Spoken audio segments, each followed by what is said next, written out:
विद्यार्थी मित्रांनो नमस्कार. मी Dhananjay Maske sir, residential high school Ahmednagar. आज आपण पत्रलेखन भाग 4 मध्ये अनौपचारिक पत्रातील कौटुंबिक पत्र पाहणार आहोत आणि या कौटुंबिक पत्रातील अभिनंदन पत्राचा आपल्याला नमुना लक्षात घ्यावायचा आहे. त्या दृष्टीने आपल्याला आता याकडे लक्ष द्यायचं आहे.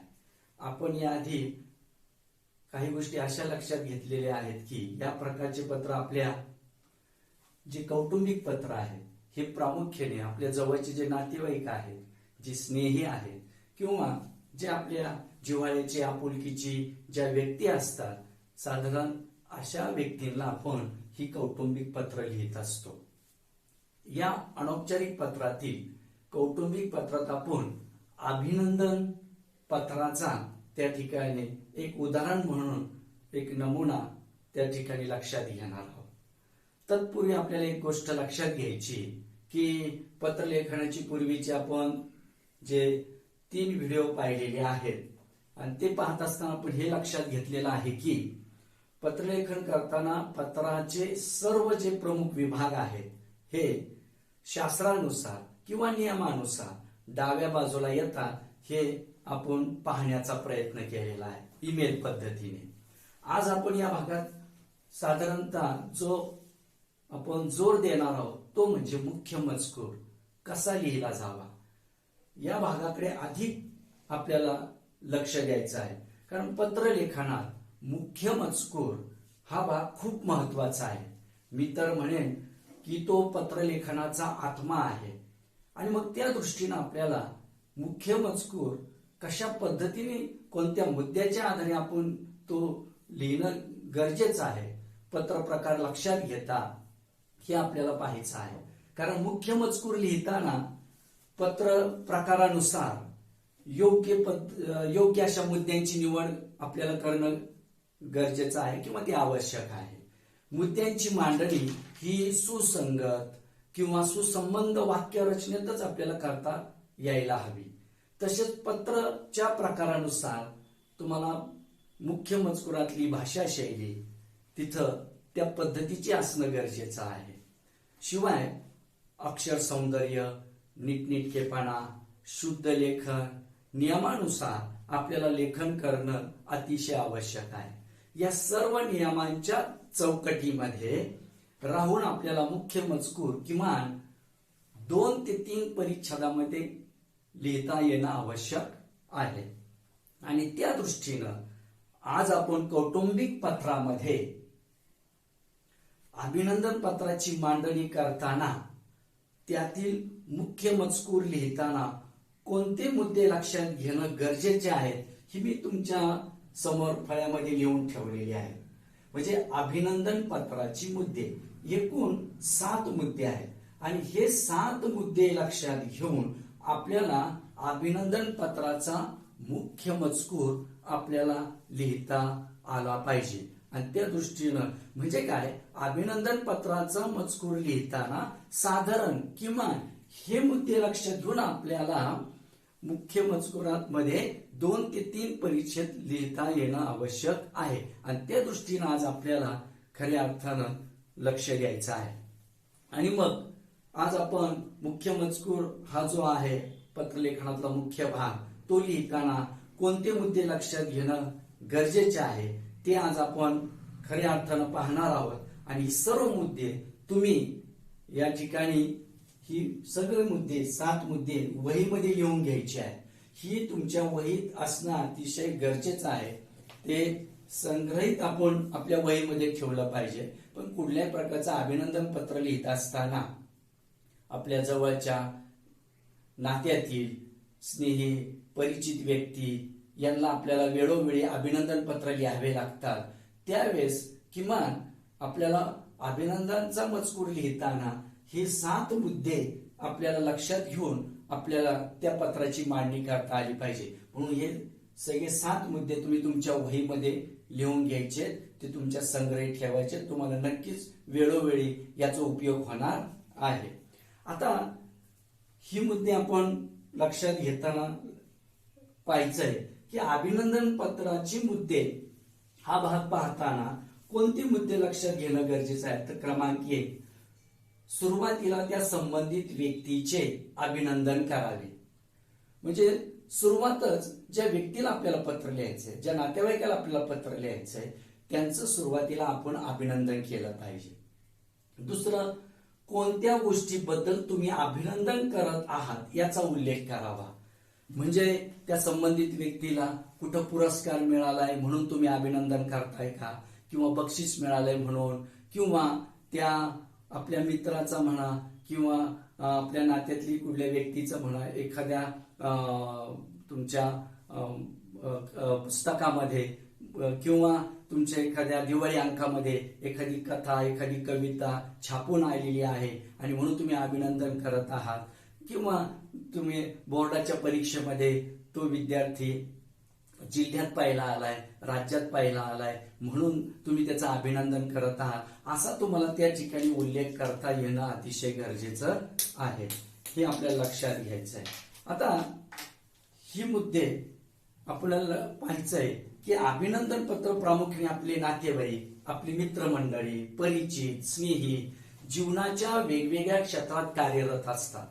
त्यातील काही गुणवान, कर्तबगार व उपक्रमशील माणसे आपापल्या क्षेत्रात विशेष असं प्रावीण्य बजावत असतात, मिळवत असतात, यश संपादन करत असतात, किंवा त्यांना पारितोषिकं मिळतात, पुरस्कार मिळतात. कुठल्या प्रसिद्ध मासिकात त्यांचे स्वलिखित अशी लेख, कविता, कथा, ललित निबंध त्यांची प्रकाशित होतात. अशा वेळी त्यांचं अभिनंदन करणं, त्यांना प्रोत्साहन देणं हे आपलं प्रत्येकाचं कर्तव्य ठरतं.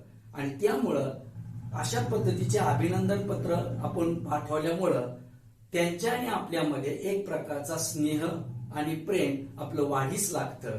तसा हा पत्र प्रकार वैयक्तिक आणि घरगुती कौटुंबिक स्वरूपाचा पत्र प्रकारामध्ये येत असल्यानं आणि त्या पद्धतीने त्याची भाषा शैली असली पाहिजे. आणि मग असा अभिनंदन पत्र लिहित असताना त्या ठिकाणी आपल्याला प्रामुख्यानं लक्षात घ्यायचं आहे की सुरुवातीला त्या संबंधित व्यक्तीचं आपल्याला अभिनंदन करायचंय. दुसरा मुद्दा सांगितला की कोणत्या गोष्टीबद्दल तुम्ही अभिनंदन करत आहात याचा त्या ठिकाणी तुम्हाला उल्लेख करावायचा आहे.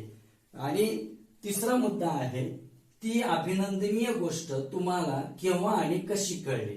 म्हणजे उदाहरणार्थ तुम्हाला आपल्या जवळच्या मित्राने असेल, नातेवाईकाने असेल, कुठं काही प्रावीण्य मिळवलं, यश मिळवलं, ती बातमी तुम्हाला कशी कळली, कशाच्या माध्यमातून कळली हे तुम्हाला तिथं उल्लेख करता आला पाहिजे. उदाहरणार्थ ती तुम्हाला वर्तमानपत्रातून वाचायला मिळाली का तुम्हाला रेडिओवरनं ऐकायला मिळाली, की दूरदर्शनवर बातम्यांमध्ये आपल्याला ऐकायला मिळाली का, पाहायला मिळाली का, मित्रांकडून आपल्याला कोणाकडून आपल्याला ती बातमी कळली आहे का, काही इतर नातेवाईकांकडून ती आपल्याला बातमी कळलेली आहे, याचाही त्या ठिकाणी आपण त्या पत्रामध्ये उल्लेख केला पाहिजे. हाही भाग त्या ठिकाणी खूप महत्वाचा आहे.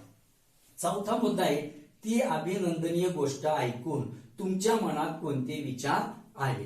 म्हणजे पहा, कुठलीही गोष्ट आपल्याला एखादी आश्चर्यकारक आपल्याला जर कानावर आली, ऐकायला मिळाली, पाहायला मिळाली, तर मानवी स्वभावानुसार आपल्या मनामध्ये वेगवेगळ्या प्रकारच्या भावना निर्माण होतात आणि त्या भावना आपल्याला शब्दबद्ध करता आल्या पाहिजेत. मग एखाद्या व्यक्तीला आपल्याला अभिनंदन पत्र करत असताना, लिहित असताना त्याला जे यश मिळालंय, त्यांनी जे प्रावीण्य मिळालंय, त्याच्यामध्ये त्या ठिकाणी ते तुम्हाला कळल्यानंतर तुमच्या मनात ज्या भावना निर्माण झाल्या उत्स्फूर्तपणे, ते तुम्हाला त्या पत्रामध्ये व्यक्त करता आल्या पाहिजे, शब्दबद्ध करता आले पाहिजे. ही गोष्ट या ठिकाणी लक्षात घेणं गरजेचं आहे. पाचवा मुद्दा आहे अभिनंदनाबरोबर त्या व्यक्तीकडून पुढील जीवनाबद्दल किंवा त्याच्या कार्याबद्दल अपेक्षा व्यक्त करणे. म्हणजे या ठिकाणी ज्या व्यक्तीचं तुम्ही अभिनंदन करतायत त्याचं एकंदर सगळं जीवन पद्धती पाहता, त्याचं कार्य पाहता, त्याच्याकडनं तुम्ही वेगवेगळ्या भविष्य काळामध्ये अपेक्षा व्यक्त करणं गरजेचं आहे. समजा एखाद्या विद्यार्थ्याने 10वीला त्या ठिकाणी चांगल्या पद्धतीचं जर यश मिळवलं तर आपण अपेक्षा व्यक्त करतो की असंच यश तू 12वीला मिळव, पुढे चांगल्या स्पर्धा परीक्षा दे, त्याच्यामध्ये तू यश मिळव, किंवा तू जे क्षेत्रामध्ये जाशील त्या क्षेत्रामध्ये त्या ठिकाणी तुझं तू कर्तृत्व सिद्ध करून अशा उंच उंच भराऱ्या घे वगैरे, अशा त्या ठिकाणी अपेक्षा आपण व्यक्त करायला हरकत नाही. आणि 6वा मुद्दा आहे त्या व्यक्तीच्या यश संपादनात सहकार्य केलेल्या इतर पात्र व्यक्तींचा उल्लेख करून अभिनंदन करावे. आता जेव्हा एखादी व्यक्ती यश मिळवते किंवा प्रावीण्य मिळवते एखाद्या क्षेत्रामध्ये, किंवा एखाद्या व्यक्तीला पारितोषिक मिळतं, बक्षीस मिळतं, हे मिळण्यामागे कुटुंबातील, समाजातील काही व्यक्तींचा देखील त्याच्यामध्ये सहभाग असतो. आणि मग पत्रामध्ये त्या ठिकाणी त्या व्यक्तींचा उल्लेख करून देखील आपल्याला त्या ठिकाणी ते सुद्धा अभिनंदनास पात्र आहेत, त्यांचं देखील आपण त्या पत्रामध्ये अभिनंदन केलं पाहिजे. मग त्यांना त्या ठिकाणी बरं वाटतं, आपली पत्रामध्ये दखल घेतली वगैरे अशा पद्धतीने. उदाहरणार्थ तुम्ही 10वीला चांगलं यश मिळवलं तर तुमच्या यशामध्ये तुमच्या आई वडिलांचाही त्या ठिकाणी वाटा असतो, मोठे भाऊ बहीण असतील तर त्यांचाही वाटा असतो, त्याचप्रमाणे शिक्षकांचाही त्याच्यामध्ये मोलाचा वाटा असतो, किंवा समाजातले तुमचे जवळचे मित्र, स्नेही, नातेवाईक यांचाही वाटा असतो. आणि म्हणून हे सगळं तुम्ही यशाचं शिखर गाठलेलं असतं, आणि म्हणून त्या ठिकाणी त्या व्यक्तींचाही उल्लेख करून तुम्हाला त्या ठिकाणी त्यांचंही अभिनंदन करणं त्या मुख्य मजकुरामध्ये अतिशय गरजेचं आहे. हा मुद्दा या ठिकाणी लक्षात घ्यायचा. आणि शेवटचा जो मुद्दा आहे 7वा, शेवटी त्या व्यक्तीचे पुन्हा अभिनंदन करून उज्ज्वल भविष्यासाठी शुभेच्छा व्यक्त करणे. म्हणजे या ठिकाणी पुन्हा शेवटी पत्राच्या समारोपाचा जो आपण परिच्छेद लिहिणार आहोत, पुन्हा त्या व्यक्तीचं आपण अभिनंदन करायचं आहे, आणि पुन्हा त्या व्यक्तीला आपण शुभेच्छा द्यायच्या, सदिच्छा द्यायच्या. असं यश तू सातत्याने मिळवत राहावं, असं त्या ठिकाणी शुभेच्छा व्यक्त करणं, सदिच्छा व्यक्त करणं, हा भाग त्या ठिकाणी लक्षात घेऊन मांडणी त्याची करता आली पाहिजे. म्हणजे हे 7ही मुद्दे लक्षात घेऊन तुम्हाला अभिनंदन पत्राचा जो मुख्य मजकूर आहे तो तुम्हाला खुलावता आला पाहिजे. ही बाब या ठिकाणी प्रामुख्यानं लक्षात घ्यायची. म्हणून अभिनंदन पत्र लिहित असताना हे 7ही मुद्दे तुमच्या वहीत असणं गरजेचे आहे. आता आपण प्रत्यक्ष या ठिकाणी एक कौटुंबिक पत्रातील अभिनंदन पत्राचा नमुना लक्षात घेणार आहोत, आणि मग हा आधी विषय लक्षात घेणार, आणि या विषयानुसार आपल्याला या ठिकाणी आता ही मुद्दे मी पुसून टाकणार आहे, कारण आपल्याला हा विषय समजून घेताना मला इथं काही गोष्टी लिहायच्या आहेत. त्यामुळं तुम्ही सर्वांनी पुन्हा एकदा सांगतोय की हे अभिनंदन पत्राचे मुद्दे आहेत, त्या ठिकाणी तुम्ही वहीमध्ये लिहून घेणं गरजेचं आहे. मी या ठिकाणी एक काही मिनिट थांबतो, म्हणजे तुम्हाला त्या ठिकाणी पूर्ण फळात त्या ठिकाणी तुम्हाला दिसेल, आणि तुम्हाला वहीमध्ये हे मुद्दे लिहून घेता येतील, आणि ते आपल्या वहीमध्ये असणं अतिशय गरजेचे आहेत. आता आपण कौटुंबिक पत्रातील अभिनंदन पत्राचा नमुना लक्षात घेताना हा विषय परीक्षेला असा कृतीयुक्त प्रश्न तुमच्या समोर येतो. पहा, खालील निवेदन वाचा व त्याखालील कृती सोडवा. काय निवेदन आहे? वाचते व्हा, लिहिते व्हा. कुमारांसाठीचे प्रसिद्ध मासिक साहित्य संपदा, म्हणजे त्या मासिकाचं नाव काय? साहित्य संपदा. अंकासाठी म्हणजे कोणत्या अंकासाठी? साहित्य संपदा अंकासाठी विद्यार्थ्यांकडून स्वलिखित लेख, कथा, कविता, कथा, ललित साहित्य मागविण्यात येत आहे. आणि मग कोणत्या पत्त्यावर आपल्याला ते पाठवायचंय? संपर्क पत्ता संपादक साहित्य संपदा, समर्थनगर, पुणे 411025 हा पिनकोड आपल्याला दिलेला आहे. आणि असं हे निवेदन आहे, आणि या निवेदनाच्या आधारे आपल्याला या 2 कृती सोडवण्यासाठी दिलेल्या आहेत पत्रलेखनाच्या. इथं किंवा शब्द आहे, एक तर परीक्षेला हे पत्र सोडवा किंवा हे पत्र सोडवा. तर पहिलं काय विषय दिला? साहित्य संपादाच्या दिवाळी अंकात तुमच्या लहान भावाची कविता प्रकाशित झाल्याबद्दल अभिनंदन पत्र लिहा, किंवा वाचक या नात्याने साहित्य संपादाचा दिवाळी अंक वाचनीय झाल्याबद्दल संबंधित व्यक्तीचे अभिनंदन करणारे पत्र लिहा. या दोन्हीपैकी एक पत्र आपल्याला या मुद्द्याच्या आधारे आपल्याला लिहायचं आहे. म्हणजे पत्रलेखन सुरू करण्याआधी तुम्ही हा विषय आधी समजून घेणं गरजेचं आहे. हे आपण इथं लक्षात घ्या. कारण पत्राच्या विषयातील मुद्द्यांच्या आधारे आपल्याला कोणत्या गोष्टी लक्षात येतात की आपल्याला संपूर्ण पत्रलेखन जेव्हा करायचं असतं त्यावेळेस पत्राचा विषय हा आपल्याला समजून घ्यावाच लागतो. कारण का आपल्याला पत्रलेखनामधले जी काही ही विषयातली जी मुद्दे आहेत त्याचा आधार घेऊनच आपल्याला पत्रलेखन हे शास्त्राच्या दृष्टीनं आणि कलेच्या दृष्टीनं आपल्याला त्याचं लेखन करायचं आहे. हा भाग त्याच्यामुळे महत्वाचा आहे. मग याच्यामध्ये हे वाचल्यानंतर आपल्याला विषय समजून घेतल्यानंतर एक गोष्ट लक्षात येते की पत्रलेखक याच्यामध्ये कोण आहे, पत्र कोणाला पाठवायचं आहे, त्यात कोणते मुद्दे असणं गरजेचे आहेत ते या विषयातून आपल्याला लक्षात येतात. त्यानुसार मुख्य मजकूर मग कसा आपल्याला तयार करायचा, मग त्याच्यामध्ये एक विचारांची साखळी आपल्या मनामध्ये तयार होते. मग अशा पद्धतीने सुरुवातीला पेपरमध्ये कृतीपत्रिका आपण जी पाहतो त्याच्यामध्ये पत्र विषय लेखनाचा विषय आधी समजून घेणं खूप महत्वाचं आहे.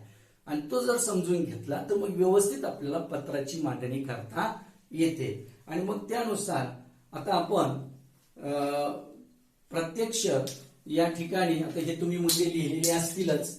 या विषयानुसार आता आपण या ठिकाणी पत्रलेखन हे शास्त्रानुसार मी थोडक्यात मांडणार आणि जास्त भर देणार आहे ते मुख्य मजकूर कसा तुमचा असावा त्या ठिकाणी आपण पाहणार आहोत. तर मी ही या ठिकाणी हा विषय समजून घेत असताना हे मुद्दे मी आता पुसून टाकणार आहेत. मग इथं आपल्याला त्या ठिकाणी तो भाग समजून घेता येईल. त्यामुळे तुम्ही वहीमध्ये हा भाग लिहून घ्यायचा आहे. आता हा विषय तुमच्या पुस्तकामध्ये देखील आहे. क्रमिक पुस्तकामध्ये शेवटचा भाग जर तुम्ही पाहिला पत्रलेखन तर त्याच्यामध्ये या गोष्टी तुम्हाला लक्षात येतील. तुम्ही पुस्तक समोर ठेवलं तरी चालेल. तो विषय समजून घेत असताना या गोष्टीकडे आपल्याला लक्ष द्यायचं आहे. आता पहा, उदाहरणार्थ आता हे तुमचं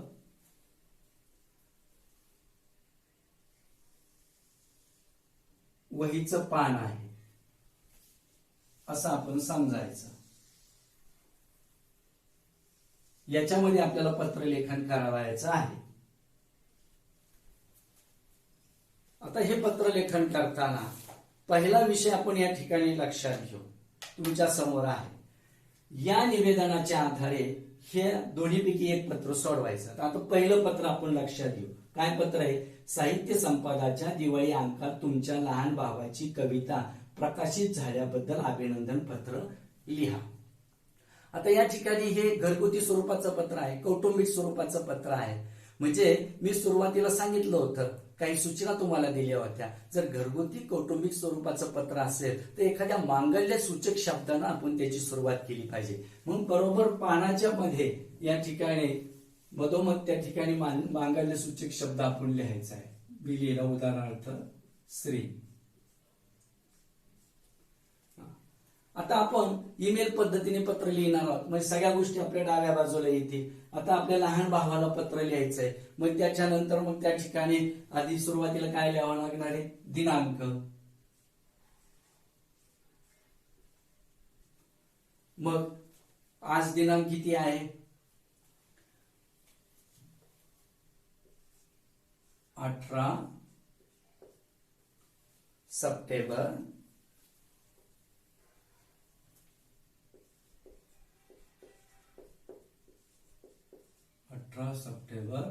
2020. मग दिनांक लिहून झाल्यानंतर आपल्याला आता महिना लिहायचा आहे. लहान भावाला पत्र लिहायचं आपण पाहिलेलं आहे पत्रलेखनाच्या भाग 3 मध्ये. कोणाला पत्र लिहायचं असेल काय महिना लिहायचं तर लहान भावाला पत्र लिहायचंय तर आपल्याला लिहावं लागेल प्रिय.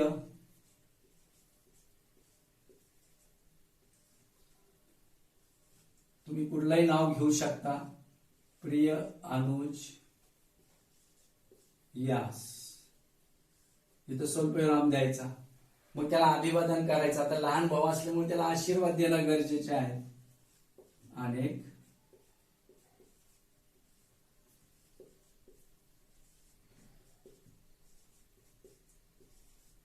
आशीर्वाद.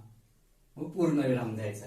आणि आता या ठिकाणी हे अनौपचारिक पत्र आहे, कौटुंबिक पत्र आहे, इथं विषय देण्याची गरज नाही. आणि मग इथून तुम्हाला मुख्य मजकुराला सुरुवात करायची आहे. आता नवीन ईमेल पद्धतीनुसार पत्रलेखन करताना इथं परिच्छेद करण्याची गरज नाही. तुम्ही या ठिकाणी लगेच पत्रलेखन मुख्य मजकुराला सुरुवात करू शकता. आपल्याला माहिती आहे हा साधारण 2 ते 3 परिच्छेदामध्ये आपल्याला मांडावयाचा आहे. आता मी या ठिकाणी मुख्य मजकूर लिहिणार नाही, परंतु तुमच्या समोर जे मुद्दे मी ठेवलेले होते 7 मुद्दे, त्या 7 मुद्द्यांच्या आधारे मुख्य मजकूर आपण आपल्या भाषेशैलीमध्ये आपल्याला तयार करता आला पाहिजे. मी एक माझ्या पद्धतीने त्या ठिकाणी जी ती 7 मुद्दे लक्षात घेऊन जो मुख्य मजकूर तयार केलेला आहे तुम्ही या ठिकाणी तुम्हाला वाचून दाखवतोय. म्हणजे तुम्हाला त्या पद्धतीने साधारणतः तुम्हाला तुमच्या वाक्यरचनेत भाषेशैलीत तुम्हाला त्या ठिकाणी तो मुख्य मजकूर तयार करता येईल. माझ्यापेक्षा तुम्ही अधिक चांगला त्या ठिकाणी मुख्य मजकूर तयार करू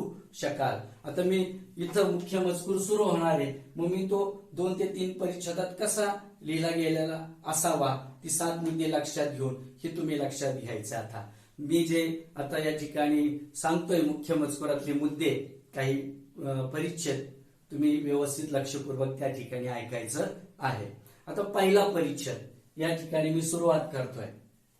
अनुज, तुझे मनपूर्वक अभिनंदन! उद्गारार्थी चिन्ह.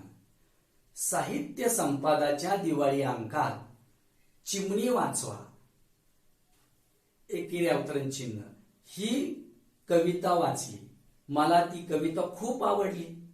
कवितेच्या खाली कवीचे नाव पाहिले तर आमचे छोटे बंधू राज अनुज याचे नाव दिसले.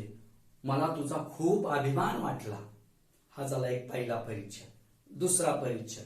अनुज, तू सध्या 8वीत आहेस, पण तुला पक्षी जगताच्या भावना समजून घेता येतात.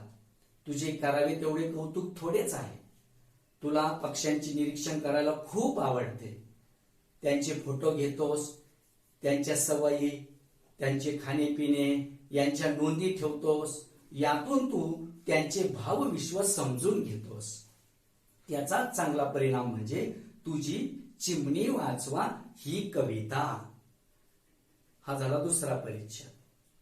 तिसरा. आई बाबांना तुझ्या काव्य निर्मितीचा निश्चित अभिमान वाटला असेल. भविष्यात तू विविध विषयांवर साहित्य लेखन करावेस, यासाठी तुला खूप खूप शुभेच्छा. त्यासाठी भरपूर पुस्तके वाच, मनन कर, चिंतन कर, निरीक्षण कर. हा जो मेल आहे मी नागपूर आणि कोलकात्याच्या आपल्या चुलत भावंडांना देखील पाठवणार आहे. पुन्हा एकदा तुझे मनपूर्वक अभिनंदन.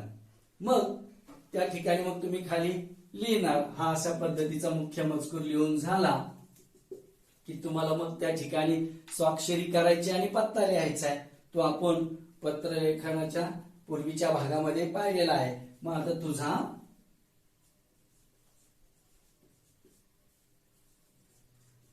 भाऊ अ ब क आणि मग खाली पत्ता लिहायचा. आता इथं आपल्याला कल्पनेनं तयार करायचा, कारण इथं जो पत्रलेखक आहे त्याचा इथं पत्ता दिलेला नाहीये. आणि मग आपण समजा आपण कुठेतरी वस्तीत राहतोय, हॉस्टेलमध्ये राहतोय, मग तिथून तुम्ही घरी असणाऱ्या लहान भावाला पत्र लिहिता, अशी कल्पना करून तुम्ही त्या ठिकाणी पत्ता तयार करू शकता. मग त्या ठिकाणी लिहा अ ब क, ही झाली स्वाक्षरी. मग खाली पत्ता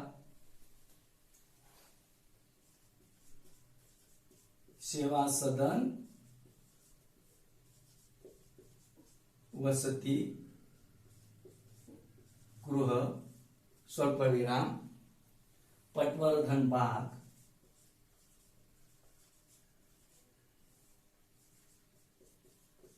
स्वल्पविराम पुणे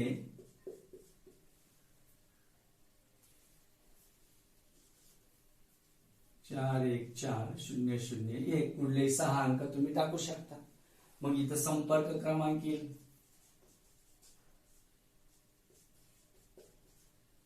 पहिले 2 अंक लिहून बाकी 8 फुल्या मारायच्या.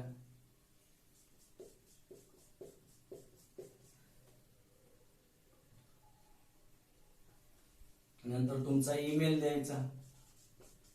तो तुम्हाला पूर्वीच्या पत्रलेखाच्या भागामध्ये स्पष्ट केलेला आहे. त्या दृष्टीने या ठिकाणी तुम्ही ईमेल ऍड्रेस तुमचा द्यायचा. अशा पद्धतीने तुम्हाला पत्र तयार करता आलं पाहिजे. आता याच्यातला दुसरा जो विषय आहे तो त्या ठिकाणी आपण समजून घेऊ.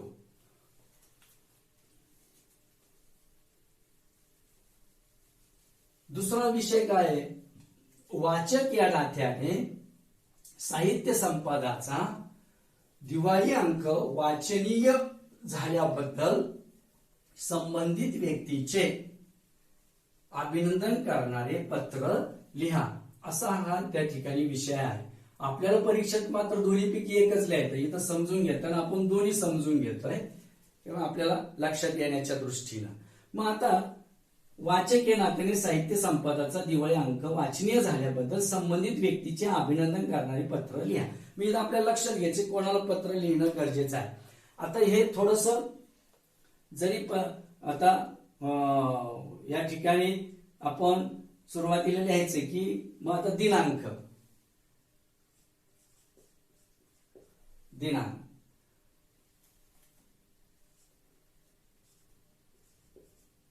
18 सप्टेंबर 2020. आता इथं संबंधित व्यक्तीला आपल्याला अभिनंदन पत्र लिहायचं. मग संबंधित व्यक्ती कोण? तर या ठिकाणी या साहित्य संपादाची संपादक यांना या ठिकाणी तो दिवाळी अंक वाचनीय झाल्याबद्दल आपल्याला पत्र लिहायचं. ही गोष्ट या ठिकाणी समजून घ्यायची. मग आपल्याला जे पत्र लिहायचंय इथं थोडस औपचारिकपणा पाळावा लागेल. इथं आपल्याला प्रति हा शब्द लिहावा लागेल. मग प्रति लिहून त्या ठिकाणी आपल्याला स्वल्पविराम द्यावा लागेल. आणि मग कोणाला पत्र लिहायचंय? संपादक, माननीय संपादक. संक्षिप्त रूपात लिहायचं, माननीय संपादक, स्वल्पविराम. हे कशाचे संपादक आहेत? कोणत्या अंकाचे? तर आपल्या समोर आहे विषयामध्ये साहित्य संपादा.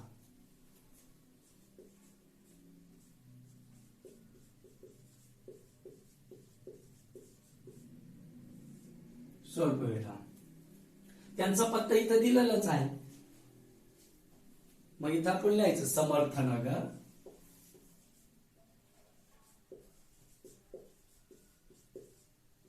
समर्थनगर,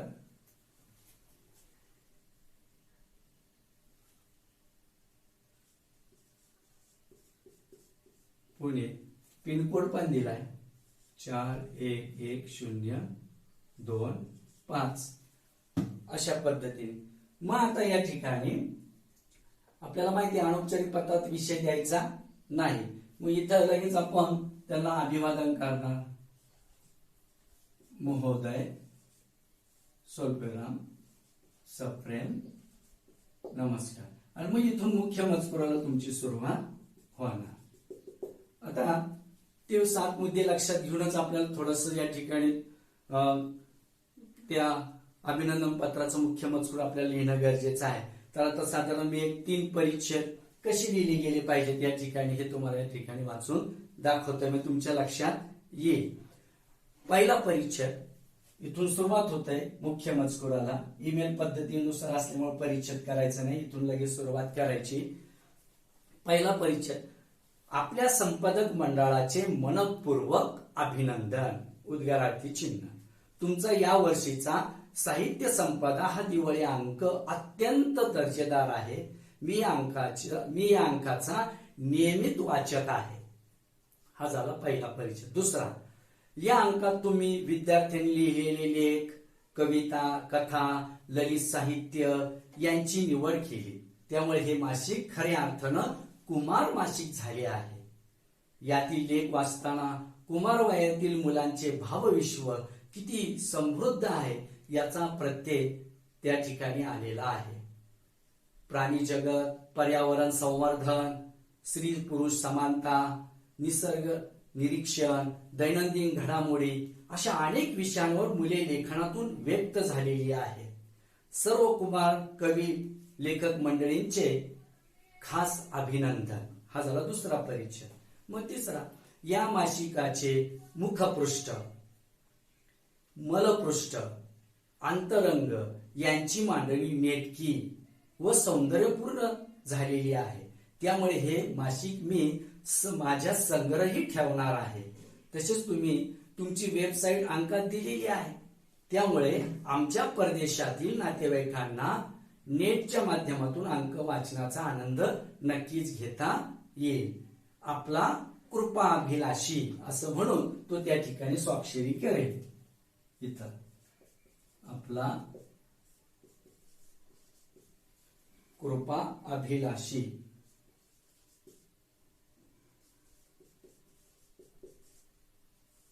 स्वल्पविराम आणि मग ब क तो जो सुरुवातीला पत्ता दिला होता तो दिला तरी या ठिकाणी चालेल. सेवा सदन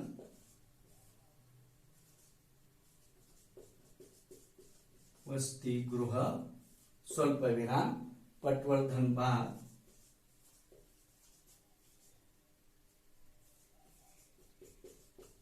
स्वल्पविराम पुणे पिनकोड द्यायचा 414004 आणि मग इथं तुमचा संपर्क क्रमांक तुम्हाला द्यायचा 94 बाकी फुले अशा पद्धतीने. मग ईमेल द्यायचा. तो ईमेल ऍड्रेस तुम्ही या ठिकाणी लिहू शकता. अशा पद्धतीने तुम्हाला खऱ्या अर्थानं प्रत्यक्ष पत्रलेखन करताना जाता आलं पाहिजे. अशा पद्धतीनेच आपण आता पुढच्या पत्रलेखन भाग आता 5 मध्ये आपण जे औपचारिक पत्र आहेत अभ्यासक्रमातले मागणी पत्र आणि विनंती पत्र या दृष्टीने आपण अभ्यासणार आहोत. त्या दृष्टीने आपण आता तयारी करणार आहोत. आता हा संपूर्ण भाग जो आहे तो नीट समजून घ्यायचा आहे. मी सांगितले त्या गोष्टी सूचना या ठिकाणी लक्षात घ्यायच्या.